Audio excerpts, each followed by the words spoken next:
Hi, I'm Susan Piazza, lead author for the chapter titled Whole School Early Literacy Improvement K-3 Academic Vocabulary Instruction.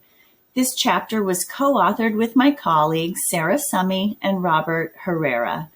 I'd like to share some highlights from the chapter that focuses on our community-based and equity-centered professional learning partnership with 3 schools in an economically and racially segregated community.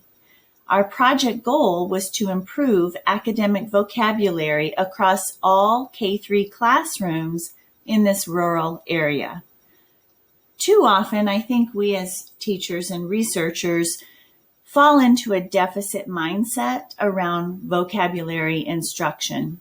And too often, the curriculum for low-income and economically marginalized learners is dumbed down in ways that shape a passive relationship to knowledge production.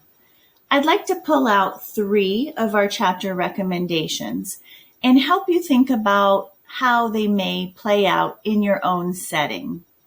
First, identifying a shared vision for professional learning. Consensus strengthens participation.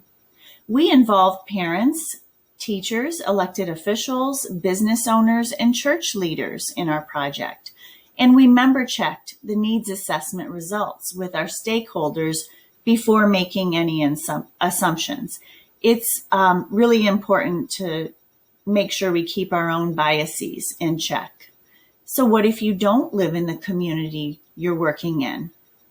How would you engage local stakeholders and garner community input for an inclusive and equity-focused effort?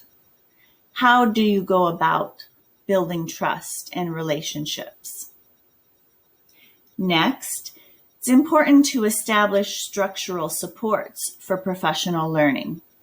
Of course, we need administrative and instructional leadership and clear communication for inclusive and transparent processes. Are your administrative leaders also instructional leaders?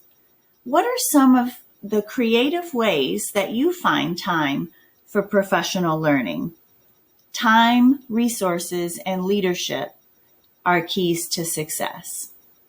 And lastly, develop a collaborative approach during implementation. So school leaders and external professional learning providers need to collaborate not only when planning, but more importantly during implementation.